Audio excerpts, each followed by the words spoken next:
ঘুম থেকে উঠে রোজকার মতো গরম জল খেতে চলে এসেছি। আমার হাজব্যান্ডও উঠে ফ্রেশ হয়ে গেছে। জলগুলো ভরে নিচ্ছি, যে 2টো বোতল খালি ছিল সেটা ভরে নিয়ে খাবার জলটাও বাড়ন্ত, সেই জন্য ভাবলাম জলটা ভরেই নিই। মাসি এখনও আসেনি যেহেতু, তো ওই গরম জল সঙ্গে সঙ্গে খেয়েছি। এখন এটা মানে চা খাবো না, একটু পরে খাবো। ছেলেকে তুলবো, তো আজকে ভাবছি বিছনার চাদরটা তুলে ফেলবো, কারণ কি হয়ে যাবে, 1 সপ্তাহ হয়ে যাবে আজকে রাত্রিরে। কিন্তু তবুও ঠিক আছে, দেখি সকালে যদি টাইম পাই তো তুলে দেবো। রান্নার চাপটা যেহেতু অতটা নেই, তাই তো দেখা যাক কী হয়। তো চলুন আপাতত এইগুলো করে নিই, করে নিয়ে ঘরে যাই, ছেলেকে তোলার চেষ্টা করি। তার ছেলের আন্টি আছে যেহেতু, তারপরে আমি পরে আসছি। জগন্নাথ দেব উঠে পড়েছে, দেখতেই পাচ্ছেন। আর এই যে আমার ছেলে শুয়ে আছে।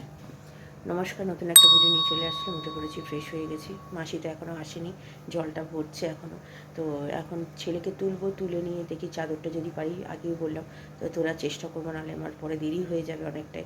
রান্না বলতে গেলে আমাদের তো আছে, আমার হাজব্যান্ডের দিকের মাছ বের করে রেখেছি, এখন দেখা যাক ও কী বলে। ওকে বললাম যে মাছের ঝোলের মধ্যে একটা কাতলা মাছ দিয়ে দিই, মানে এই মাছের মধ্যে মানে আলু বেগুন দিয়ে ঝোল তো খায়, কিন্তু বলছে না, খাবে না। এখন দেখা যাক কী করা যায়, এখন কি বলে। তো চলুন আগে জলটা দেখে আসি কী অবস্থা। জলটা ভরা হয়ে গেছে, নাহলে একটু পরে গেলে দেরি হয়ে যেত, জল পড়ে যেত। তো যাই হোক, দেখা যাক এখন কি হয়। এখন ছেলেকে তুলি, ততক্ষণ মাসি তো এখনও 9টা 10 বাজতে চললে এখনও আসেনি। আর পরে রাত্রির জন্য একটা তরকারি করতে হবে। ওই দেখি ফুলকপি আছে, ফুলকপি দিয়ে আলু দিয়ে একটু ফোড়ন তরকারি মতো করে রাখি। কারণ কি বাটি চচ্চড়ি আমার ছেলে একদম খেতে চায় না। আমার হাজব্যান্ড, আমি যদিও খাই, কিন্তু ও একদম খেতে পারে না, ও মানে শুনলেই কান্নাকাটি করে। তো দেখা যাক কী করা যায়। আর আমার হাজব্যান্ড সকালবেলা কী খাবে সেটাও চিন্তা ভাবনা করতে হবে। আমাদের তো বললাম, তো ও বললো যে না, আমি ওরকমভাবে খাবে না, ওকে পছন্দ করে না খাওয়া ওরকমভাবে। তো সেই জন্য ওকে দেখছে কী করা যায়। তো ঠিক আছে, চলুন এখন আর কথা বাড়াচ্ছি না। মাসি তো এখনও আসেনি, এখন কখন আসবে অপেক্ষা করা ছাড়া আর কিছু উপায় নেই আমার। তো এখন ছেলেকে তুলি, ততক্ষণ আমি আবার পরে আসছি। চলুন গো, ঘুম থেকে ওঠো, আন্টি আসবে তো। ঠান্ডায় কি জমে গেলে নাকি? হ্যাঁ, ওঠো ওঠো, উঠে বসো। ঠান্ডা পড়েছে বাবা, কত ঠান্ডা। উঠে পড়ো, ওঠো, উঠে বসো, আন্টি আসবে তো। শুয়ে থাকলে হবে, চলো। এই যে উঠেছে। গুড মর্নিং বলো, ভালো করে বলো। ভালো লাগছে না উঠতে ঠান্ডার মধ্যে? তো কিন্তু আন্টি আসবে তো শোনা। তো আজকে বছর শেষ, তো কাল থেকে নতুন বছর শুরু। তাহলে তুমি কী কী করলে, কী কী চাইছো ভগবানের কাছে? নতুন বছরে যত সব ভালো হোক চাইছো তো? তুমি ভালো মতো পড়াশোনা করবে তো নতুন বছর থেকে? আরও ভালো করে করতে হবে। এবছর তো ভালো করেছই, আগে আসছে বছরে ভালো করতে হবে। হ্যাঁ, শোন আমার, চলো যাও, যাও সোয়েটার পরে যাও, এবারে যাও, মানে দাঁতগুলো মাজো, তোমার আন্টি এসে যাবে শোনা, চলো। এই যে ছেলে উঠে পড়েছে, ছেলেকে দিয়ে দিয়েছি দুধ, বিস্কুট খেয়ে নাও, আন্টি চলে আসবে। 10টা 5 বেজে গেছে কিন্তু। যাও যাও যাও। এই যে এখানে চা করতে বসে দিয়েছি, আমার আদা দিয়ে চিনি দিয়ে দিয়েছি। ওই আন্টি এখন SMS করলে 11টায় ঢুকবে। যাই হোক, ঠিক আছে, তাই সময় আছে তাহলে। আর এখানে নতুন করে আজকে আর দুধ জাল দিচ্ছি না, এটাই থাক। আর এখনও বিছানার চাদর চেঞ্জ করতে পারিনি, দেখি কখন করি। এখন রান্নাবান্না আছে, রান্নাবান্না বলতে আমার হাজব্যান্ড তো বাইরে খেয়ে নেবে, তো দেখা যাক। চা পাতা দিয়ে দিয়েছি, একটু শুরু করে দিয়েছি। এই যে আজকে আমার জলখাবার। তো চলুন খেয়ে নিই। রান্নাঘরে চলে এসেছি কোটাকুটি করতে। আলু দিয়ে ফুলকপি দিয়ে ফোড়ন তরকারি করব। আলুগুলো ভেতরে এমন অবস্থা, একটা দুটো আলুর সেই বড় বড় আলুগুলো ফেলে দিতে হলো, বাদ দিয়ে যতটা নেওয়া যায় সেতটা নেওয়া হয়েছে, বাকিটা ফেলে দিয়েছি। তো যাই হোক, এদিকে ছেলে তো দুধ খাওয়া হয়ে গেছে, ওর আন্টি দেরি করে আসবে বলেছে, তো এখনও আসেনি। আমি কোটাকুটি করে গেছি, বললাম স্নান করে বসতে। ও ঠান্ডাতে এমন অবস্থা, ও আর স্নান করে এখন বসবে না। আর আমার হাজব্যান্ড বাইরে বেরিয়েছে, বেরিয়ে করতে গেছে, মানে স্কুটিটা পরিষ্কার করতে গেছে, প্রত্যেক দিন করে। তো এসে স্নান করে খেতে বসবে, তো ও তো বাইরে খেয়ে নেবে বললো। আমার হাজব্যান্ড এসেই যে বলছে ধনেপাতা দিতে। আমার ধনেপাতা দিলে না আমি খেতে পারি না, এইটারে আর ফোড়ন তরকারিতে ধনেপাতা দিলে ভালো লাগে না, এই জন্য ধনেপাতাটা দেবো না। তো যাই হোক, ঠিক আছে, এদিকে কোটাকুটি হয়ে গেছে। আর এদিকে আমার হচ্ছে রাঙা আলুটা ভাজবো, আমার খুব পছন্দ। তো এই কোটাকুটি কমপ্লিট, রান্নায় হাত দেবো। রান্নাঘরে চলে গেছি রান্না করতে। তো এখানে কালো জিরে আর শুকনো লঙ্কা ফোড়ন দিয়ে আগে এটা করে ফেলছি, ফোড়ন তরকারিটা দিয়ে আলু আর ফুলকপিটা দিয়ে, লঙ্কাও কাঁচা লঙ্কাও একসাথে দিয়ে দিয়েছি। ভালো করে ভেজে নিচ্ছি আর ওইদিকে ভাতটা বসিয়ে দিচ্ছি, ভাতটা হয়ে যাবে। তো যদিও তারা নেই আজকে, আমার হাজব্যান্ড যেহেতু বাইরে খেয়ে নেবে, অসুবিধা কিছু নেই। তো এখানে হলুদ আর একটু নুন দিয়ে ভালো করে ভেজেছি। ভাজার পরে তারপরে যেমন জল দেয়, অল্প না, প্রথমে জল দিইনি, হয় কী বলে, মিষ্টি দিয়েছি, নুন মিষ্টি দিয়ে ভালো করে ভেজে নিয়েছি, নিয়ে তারপরে জল দিয়েছি। এই যে দেখুন, জল এখনও দিইনি, যা নিচে সব লেগে যাচ্ছে, আলুগুলো নতুন আলু তো লেগে যাচ্ছে। তো যাই হোক, এখানে জল দিয়ে ভালো করে সেদ্ধ করে নিয়েছি আলুগুলো, ফুলকপিগুলো, নুন মিষ্টি একটু লেগেছে, দুভাগে ভাগ করে রেখেছি, আজকের জন্য কালকের জন্য হয়ে যাবে, নাহলে কী খাবো করতে হয়।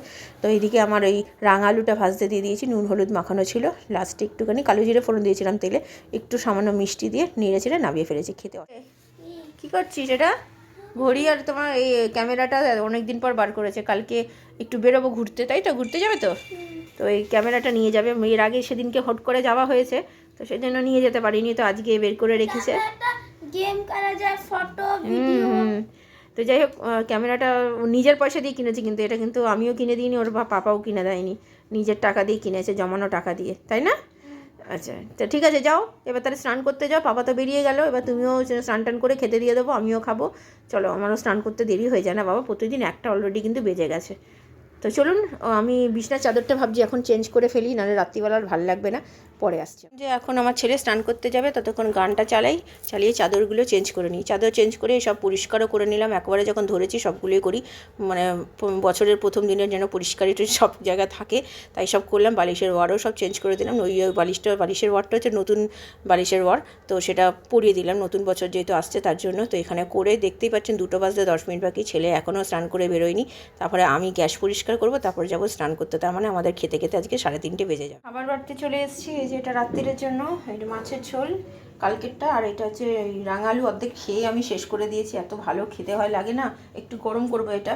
এই যে সব পরিষ্কার করে আমি স্নান করে এই মাত্র এসে, এই যে 3টে বাজতে 5 মিনিট বাকি হয়ে গেছে অলরেডি, তো আমার ছেলেও অপেক্ষা করছিল আমার জন্য। তো চলুন খাওয়া দাওয়া সেরে নিই, তারপরে আমি পরে আবার আসছি। চলুন। গুড ইভিনিং, এখন 4:25 বেজে গেছে অলরেডি, অনেকটাই দেরি হয়ে গেল, খেয়ে দিয়ে উঠতে 3:30 বেজে গেছে। তারপরে জামা কাপড় তোলা মেলা এইগুলো তো করে টোরে এই জাস্ট এসে একটু বসেছি, এবার একটু শোয়া তো যাবে না, মাসি চলে আসবে। আজকে আবার রাত্রিবেলা আমার হাজব্যান্ড বলেছে লুচি খাবে, তো পরোটা করার কথা বলছিলাম না, পরোটা করলে আবার রাত্রিবেলা ঠান্ডার মধ্যে আবার ভাজতে হবে, তার থেকে একেবারে মাসি বেলে দেবে, আমি না হয় একটু হাতে করবো অতগুলো লুচি, তো কালকেও একটু লুচিটা রাখবো, কারণ কি আমরা কালকে বেরোনোর একটু প্ল্যানিং আছে, তো তখন না হয় খেয়ে দিয়ে 2টো করে লুচি খেয়ে বেরিয়ে যাব, তারপরে দুপুরে বাইরে যা হোক টুকটাক কিছু খেয়ে রাত্রিরে খাওয়া দাওয়া সেরে বাড়িতে ফিরবো। তো এই হচ্ছে ব্যাপার, তো সেই জন্য আজকে লুচি করতে হবে। জানি না আজকে স্টুডেন্ট তো মনে হয় না আসবে, তো বলে তো সে এখন আসতেও পারে নাও আসতে পারে, দেখা যাক কী করা যাবে। তো ঠিক আছে, চলুন এখন একটু রেস্ট নিই, ছেলের তো বিকেলে আজকে আন্টিকে বারণ করে দিয়েছি, তো আজকে ছেলের ছুটি, তো চলুন আমি আবার পরে বিকেলে আসছি। সন্ধ্যে দিতে বসবে এখনই, তো আমাদের মাসি তো কাজ করে চলে গেছে, আর আমাদের রুটির মাসি এসছে, লুচি করবে, তাই ময়দা মাখছে। আর এখন বাজে 6:45, তো ছেলে বকা খেয়েছে আমার কাছে, ভীষণ বদমাশি করছে, সারা দুপুর না ঘুমিয়ে না পড়াশোনা করে এইসব করেছে, তাই জন্য একটু বকেছি, তাই ক্যামেরার সামনে এখন আসবে না। তো যাই হোক, ঠিক আছে, চলুন আমি একটু বসি, আমার তো স্টুডেন্ট আসেনি, তো মনে হয় একবার পরের বছর থেকেই আসবে। তো ঠিক আছে, চলুন আমি আবার পরে আসছি। জামা কাপড় ভেজাতে চলে আসলাম, ওইদিকে মানে রুটির মাসি লুচি করে দিয়ে চলে গেছে, তো লুচিগুলো বেশ ভালো হয়েছে খেয়ে দেখেছি একটা। তো ছেলেকে আজকে সন্ধ্যেবেলা দুধ বিস্কুট কিছু দিইনি, কারণ কি ও তো পেট ভর্তিই ছিল, যদি বেলা করে খেয়েছে, তো একটা লুচি খেতে বললাম, যেহেতু একটু বকাবকি করেছি বলে ওই জন্য ওর খেলো না, তো ঠিক আছে পরে খাবে একেবারে। তো কালকের জন্য রেখে দিয়েছি লুচি, আমরা খেয়ে বেরোবো, আমরা যেহেতু ঘুরতে যাওয়ার কথা আছে, এখন জানি না, বলার কথা তো আছে, দেখা যাক কী হয়। তো লুচিগুলো দেখাচ্ছি, দেখবেন কত সুন্দরভাবে ফুলেছে আর কত সুন্দর দেখতেও হয়েছে। গুড ইভিনিং, এখন বাজে 8:05, জামা কাপড় তো ভিজিয়ে দিয়েছি বললাম, তো গ্যাস পরিষ্কার করার আজকে আর কোনো দরকার নেই, যেহেতু লুচি করা হয়েছে, গ্যাস পরিষ্কার করার কিছু নেই, ও পরিষ্কারই আছে, কিছুই হয়নি। তো এখন এসে একটু বসলাম, এই যে লেপের তলায় বসেছি, এত ঠান্ডা আর পারছি না, আজকে দেরি করে সব কিছু স্নান আমার হয়েছে, সব কিছু হয়েছে, তো আমার পা কিছুতে গরম আর হচ্ছে না কিছুতে। আজকে আর মানে আমার যে হেয়ার ড্রায়ার আছে সেটা দিয়ে আর পা অন্য সময় না গরম করি, কিন্তু আজকে আর করিনি। অ্যাকচুয়ালি ছেলেটাও দেরি করে সব কিছু করছে, ওকে আর বলিনি, ও নাহলে আমার পা গরম করে দেয়, মানে এতটা ঠান্ডা হয়ে যায় আমার শীতকালে, আমার না পা একদম গরম হতে চায় না, ঠান্ডা হয়ে থাকে হাত পা। তো তারপরে আমি ওইটুকুনি মানে আগুনে বলুন বা এতে বলুন একটু সেঁকলে তারপরে ঠিক হয়, কিন্তু আজকে আর করিনি, তো পা কিছুতেই আর ঠান্ডা থেকে গরম হচ্ছে না। তো যাই হোক, ঠিক আছে, চলুন এখন একটু বসি, একটু বকাবকি করেছি আগেও বললাম, ছেলে সেজন্য সামনে আসছে না, তো ঠিক আছে, আমি আবার পরে আসছি। বেড়ে নিয়েছি, ওর তো জানেন লুচি ভীষণ পছন্দ, তখন একটু বকেছিলাম বলে তার জন্য আমার সামনে আসছিল না, এখন একটু আদর টাদর করলাম একটু, তারপরে দেখুন এসছে, আসছিল না কেন ক্যামেরার সামনে বকাকে।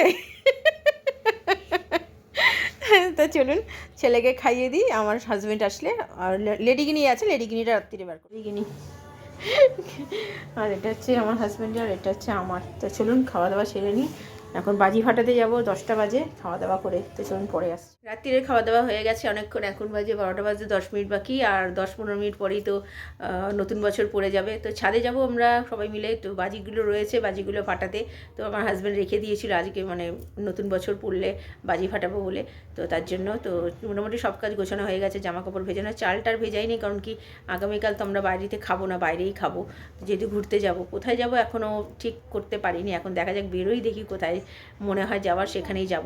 তো মাসিকে ছুটি দিয়েছি কালকে, শুনে তো মাসির খুব আনন্দ, সেটা আমি জানি। তো চলুন আপনাদের আগে মানে অ্যাডভান্স আপনাদেরকে শুভেচ্ছা জানিয়ে দিচ্ছি, আপনারা যখন ভিডিওটা দেখবেন তখন অবশ্যই 1 জানুয়ারি পড়ে যাবে, তো নতুন বছর পড়ে যাবে। তো ভিডিওটা তাহলে আর বড় করছি না, ভালো লাগলে লাইক শেয়ার সাবস্ক্রাইব করবেন, কালকে নতুন একটা ভিডিও নিয়ে চলে আসবো। আপনারা ভালো থাকবেন, সুস্থ থাকবেন, নমস্কার।